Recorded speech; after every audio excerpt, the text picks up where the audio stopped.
ಶಿಕ್ಷಣ ಸಂಸ್ಥೆ ಜ್ಞಾನಜ್ಯೋತಿ ವಿದ್ಯಾಲಯ ಕಲಘಟಗಿಯಲ್ಲಿ ವಿದ್ಯಾರ್ಥಿ ನಾಯಕತ್ವ ಪದಗ್ರಹಣ ಸಮಾರಂಭ ಯಶಸ್ವಿ.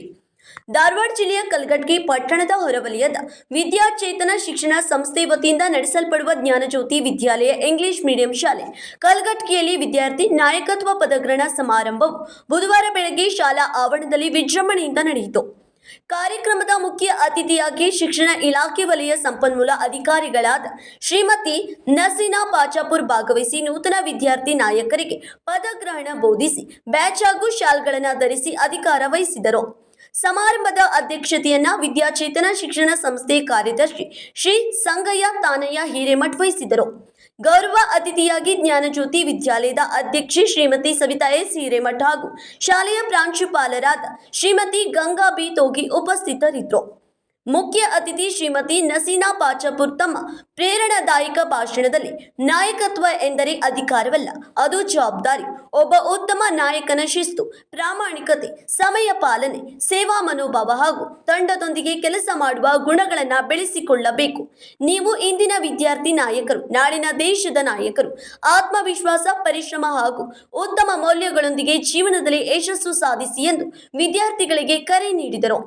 ಅಧ್ಯಕ್ಷೀಯ ಭಾಷಣದಲ್ಲಿ ಶ್ರೀ ಸಂಗಯ್ಯ ತಾನಯ್ಯ ಹಿರೇಮಠ್ ಮಾತನಾಡಿ, ಶಿಕ್ಷಣದ ಜೊತೆಗೆ ನಾಯಕತ್ವಗಳ ಗುಣಗಳ ಬೆಳವಣಿಗೆಯು ಅತ್ಯಂತ ಮುಖ್ಯವಾಗಿದೆ. ಜ್ಞಾನಜ್ಯೋತಿ ವಿದ್ಯಾಲಯವು ವಿದ್ಯಾರ್ಥಿಗಳಿಗೆ ಶೈಕ್ಷಣಿಕ ಸಾಧನೆಯೊಂದಿಗೆ ಶಿಸ್ತು, ಸೇವಾ ಮನೋಭಾವ, ಸಾಮಾಜಿಕ ಜವಾಬ್ದಾರಿ ಹಾಗೂ ಉತ್ತಮ ವ್ಯಕ್ತಿತ್ವವನ್ನು ಬೆಳೆಸಲು ಸದಾ ಬದ್ಧವಾಗಿದೆ. ವಿದ್ಯಾರ್ಥಿ ನಾಯಕರು ತಮ್ಮ ಕರ್ತವ್ಯಗಳನ್ನು ಪ್ರಾಮಾಣಿಕವಾಗಿ ನೆರವೇರಿಸಿ ಇತರರಿಗೆ ಮಾದರಿಯಾಗಬೇಕು ಮತ್ತು ಪದಗ್ರಹಣ ಮಾಡಿದ ಎಲ್ಲ ವಿದ್ಯಾರ್ಥಿಗಳು ತಮ್ಮ ಜವಾಬ್ದಾರಿಗಳನ್ನು ಪ್ರಾಮಾಣಿಕವಾಗಿ ನಿರ್ವಹಿಸಿ ಶಾಲೆಯ ಘನತೆಗಳನ್ನು ಹೆಚ್ಚಿಸುವಂತೆ ಕಾರ್ಯನಿರ್ವಹಿಸಬೇಕು. ನಿಮ್ಮ ನಾಯಕತ್ವವು ಇತರ ವಿದ್ಯಾರ್ಥಿಗಳಿಗೆ ಸ್ಫೂರ್ತಿಯಾಗಲಿ. ನಮ್ಮ ಶಾಲೆಯ ಧೈರ್ಯವು ಕೇವಲ ಉತ್ತಮ ಅಂಕಗಳನ್ನು ಗಳಿಸುವುದಲ್ಲ, ಉತ್ತಮ ವ್ಯಕ್ತಿತ್ವ ಹೊಂದಿದ ಜವಾಬ್ದಾರಿಯುತ ಮತ್ತು ದೇಶಕ್ಕೆ ಉತ್ತಮ ಪ್ರಜೆಗಳಾಗುವ ವಿದ್ಯಾರ್ಥಿಗಳನ್ನು ರೂಪಿಸುವುದಾಗಿದೆ ಎಂದರು. ಶಾಲಾ ಶಿಕ್ಷಕಿಯರಾದ ಕುಮಾರಿ ಸಾವಿತ್ರಿ ಕಾರ್ಯಕ್ರಮ ನಿರೂಪಿಸಿದರು. ಮೇಘನಾ ಟಿ ಸ್ವಾಗತಿಸಿದರು. ಸ್ನೇಹಾ ಗೌಡ ವಂದಿಸಿದರು. ಶಿಕ್ಷಕಿಯರಾದ ವಿನುತಾ, ಚೇತನ, ಸೈನಾಜ್ ಉಪಸ್ಥಿತರಿದ್ದರು. ಶಾಲೆಯ ನೂತನ school captain, vice captain, house captain ಹಾಗೂ ವಿವಿಧ ವಿದ್ಯಾರ್ಥಿಗಳ ಪರಿಷತ್ತಿನ ಸದಸ್ಯರು ಪ್ರಮಾಣ ವಚನ ಸ್ವೀಕರಿಸಿ ತಮ್ಮ ಕರ್ತವ್ಯಗಳನ್ನು ನಿಷ್ಠೆಯಿಂದ ನಿರ್ವಹಿಸುವುದಾಗಿ ಪ್ರತಿಜ್ಞೆ ಮಾಡಿದರು. ಕಾರ್ಯಕ್ರಮದಲ್ಲಿ ಶಿಕ್ಷಕರು, ಪೋಷಕರು ಹಾಗೂ ವಿದ್ಯಾರ್ಥಿಗಳು ಹೆಚ್ಚಿನ ಸಂಖ್ಯೆಯಲ್ಲಿ ಭಾಗವಹಿಸಿ ಸಮಾರಂಭದ ಯಶಸ್ಸಿಗೆ ಸಾಕ್ಷಿಯಾದರು. ವಿದ್ಯಾಲಯದ ವಿದ್ಯಾರ್ಥಿಗಳು ದೇಶಭಕ್ತಿ ಗೀತೆ ಹಾಗೂ ಸಾಂಸ್ಕೃತಿಕ ಕಾರ್ಯಕ್ರಮಗಳನ್ನು ಪ್ರದರ್ಶಿಸಿ ಕಾರ್ಯಕ್ರಮದ ಮೆರುಗು ಹೆಚ್ಚಿಸಿದರು.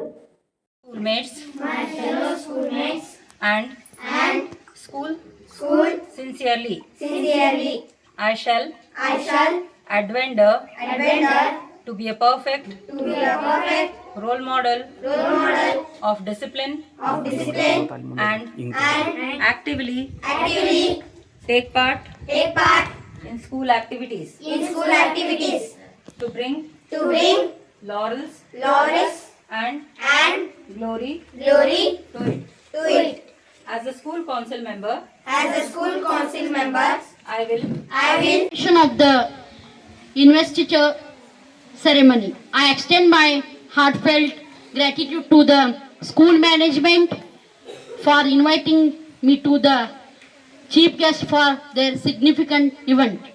Today is a memorable day for the students who are being entrusted with leadership responsibilities. Now we made two groups. One is a Samrat Ashoka. They also made vote. Another one group is a CV Raman group. They have to make an about wearing a badge or holding. ಮಾಡ್ತಿರಲ್ಲ, ಯಾವುದೇ ಒಂದು ಮಗು discipline ಆಗಿಲ್ಲ ಅಂತ ಹೇಳಿದ್ರೆ ಅವನಿಗೆ ಪ್ರೀತಿಯಿಂದ ಕರೆದ ಡಿಸಿಪ್ಲಿನ್ ಆಗಿ ಇರಾಕ್ ಹೇಳ್ಬೇಕು. ಯಾರ ಮಕ್ಕಳು ಚೆನ್ನಾಗಿ ಊಟ ಮಾಡೋದಿಲ್ಲ ಅವ್ರಿಗೆ ಚೆನ್ನಾಗಿ ಊಟ ಮಾಡಿಸ್ಬೇಕು. ಯಾರು ಚೆನ್ನಾಗಿ ಓದ್ಲಿಕ್ಕತ್ತಿಲ್ಲ, ಲರ್ನಿಂಗ್ ಮೆಥಡಲ್ಲಿ ಚೆನ್ನಾಗಿ ಭಾಗವಹಿಸತ್ತಿಲ್ಲ ಅಂದ್ರೆ ಆ ಮಗುವಿಗೆ ಪ್ರೀತಿಯಿಂದ ನೀವು ಗೈಡ್ ಮಾಡ್ಬೇಕು. ಎಲ್ಲ ಕಾಂಪಿಟೇಷನ್ಸನ್ನು ಸ್ಪರ್ಧಾತ್ಮಕವಾಗಿ ತಗೊಂಡು ಪ್ರೀತಿಯಿಂದ ಕಾಂಪಿಟೇಷನ್ಸನ್ನು ನಡೆಸ್ಕೊಡ್ಬೇಕು. ಶಾಲೆಯಲ್ಲಿ ಕಲಿಕೆ ಅವ್ರನ್ನ ಭಾಳ important. A very good morning to all. I take the privilege of introducing Blue House named as Raman House in the warm memory of one of the greatest scientists, Sir C.V. Raman.